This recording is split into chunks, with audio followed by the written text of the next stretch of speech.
बदायूं से भारतीय जनता पार्टी की सांसद संघमित्रा मौर्य जी हमारे साथ बातचीत के लिए मौजूद हैं। आज जो है वो भाजपा के प्रत्याशी का नामांकन कराया गया है। मैम, क्या लग रहा है, आप तो यहाँ से सांसद हैं अभी मौजूदा, क्या लग रहा है कितना भारतीय जनता पार्टी यहाँ पर स्टैंड कर पा रही है इस बार? देखिए, बदायूं 2019 से पहले जरूर किसी का गढ़ रहा है, लेकिन बदायूं की जनता ने 2019 में उस गढ़ को ध्वस्त किया है और 19 से बदायूं परिवार मोदी का परिवार बन चुका है और वो भारतीय जनता पार्टी के साथ है। तो निश्चित तौर पर जो किला 19 में ढहा है, इस बार उससे भी ज़्यादा अंतराल के साथ में भारतीय जनता पार्टी की विजय होगी। सवाल ये था कि आप मौजूदा सांसद हैं, आपका टिकट कटा, कोई मन में टीस है किसी तरह की कि दूसरे को टिकट, मौजूदा सांसद का टिकट काट के दे दिया गया? बिल्कुल नहीं। मैं हमेशा अपने किसी भी हमारे पत्रकार बंधु ने अगर सवाल किया होगा पहले भी, शुरू में भी, तो हमने अपने आप को भारतीय जनता पार्टी के सांसद के साथ साथ हमेशा ये कहा कि मैं भारतीय जनता पार्टी की कार्यकर्ता भी हूँ। और जब कार्यकर्ता कार्य करता है तो वह सिर्फ पार्टी के लिए कार्य करता है, ना कि अपने लिए। पार्टी का 19 में आशीर्वाद मिला था, सांसद बनी। इस बार प्रत्याशी चेंज हुआ है, लेकिन मैं कार्यकर्ता थी, हूँ और आगे भी रहूँगी। तो कार्यकर्ता होने के नाते किसी प्रकार की कोई ठेस नहीं है। और यही कारण है कि प्रत्याशी जब प्रथम दिन बदायूं आगमन हुआ तो मैं उनको खुद बरेली से लेकर के बदायूं में साथ में आई हूँ और लगातार उनके साथ में मैं रह भी रही हूँ। सवाल ये था कि आपके आंखों में आंसू आ गए उस वक्त जब मुख्यमंत्री मंच पे थे, क्या वजह रही, क्या सोचा आपने कि जो इतना ज़्यादा भावुक हो गई आप? उस समय मुख्यमंत्री जी मंच पर नहीं थे, मुख्यमंत्री जी आए ही नहीं थे। बदायूं को हमने हमेशा अपने परिवार का हिस्सा माना है और उसका जीता जागता उदाहरण कोरोना महामारी का दौर है। वो दौर जब खुद अगर पिता को कोरोना हो जा रहा था तो बेटा पिता को छूना तक नहीं पसंद करता था, दूरी बना करके रखता था। उस दौर में संघमित्रा मौर्य सांसद होने के साथ साथ बदायूं की बेटी होने का जो उन्होंने वादा किया था उसको भी निभाया और कोरोना के दौरान एक एक कोरोना मरीज से खुद जाकर के वो मेडिकल कॉलेज में मिली। अगर कहीं पर ऑक्सीजन की दिक्कत आई तो उसके लिए यहाँ से लेकर उत्तराखंड तक उन्होंने बात करके ऑक्सीजन की व्यवस्था की। अगर कहीं पर जांच की दिक्कत लगी तो वह अपने वेशभूषा को परिवर्तित करके लाइन में लग करके भी उसको देखने का काम की कि कहाँ किस तरह से हमारे परिवार के लोगों को दिक्कत आ रही है। अगर अस्पताल में मरीज को भर्ती करने में कोरोना के दौरान दिक्कत आई तो संघमित्रा मौर्य वेश बदल करके कोरोना मरीज बन करके भी दूसरी गाड़ी से हॉस्पिटल में पहुंचने का भी काम की। तो निश्चित तौर पे ये सब काम अगर संघमित्रा मौर्य ने किया तो अपने परिवार की चिंता करके किया।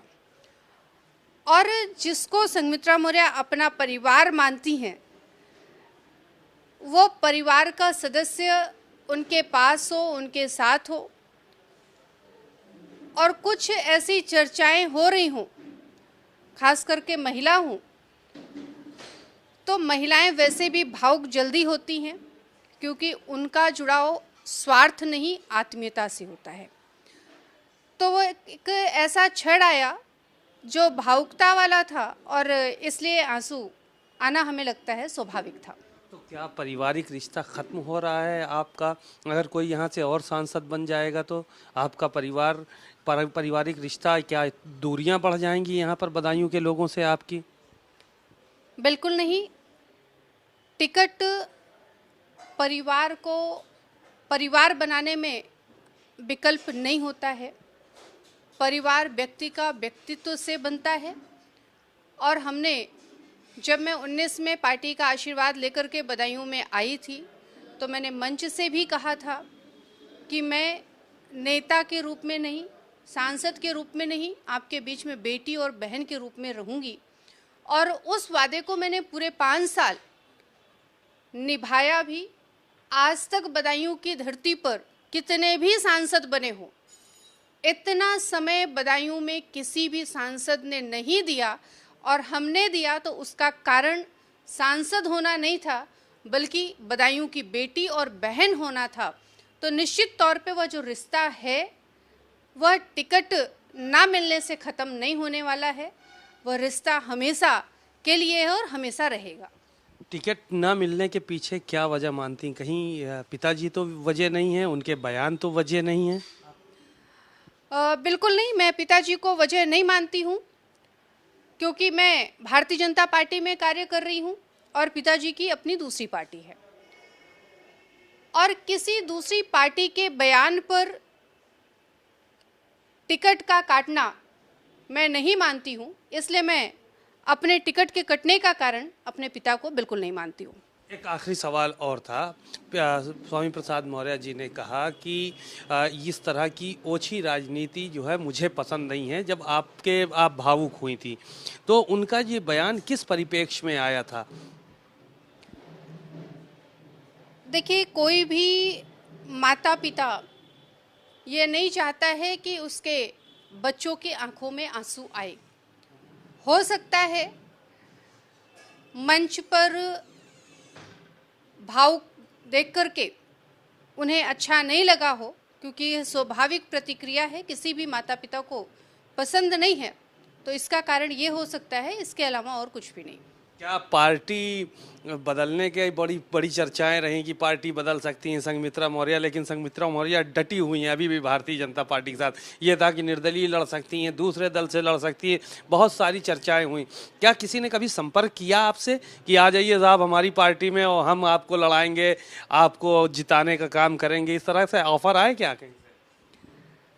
देखिए, राजनीति है, राजनीति में ऑफर आना एक सामान्य बात होती है, और ख़ास करके वर्तमान सांसद के लिए तो बहुत ही सामान्य सी विषय है ये कि किसी अन्य पार्टी का ऑफर आना।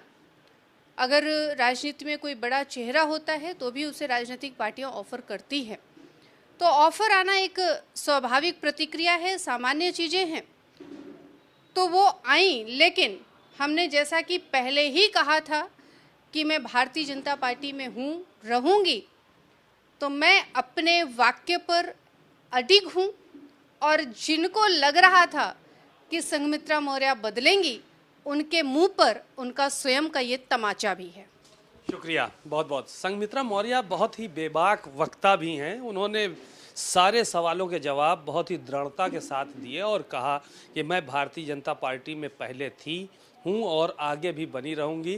टिकट कटना कोई मसला नहीं है और हम इसी तरह से पार्टी को आगे बढ़ाते रहेंगे। कैमरामैन रोहित सोनी के साथ सीमा नकवी, भारत समाचार, बदायूं।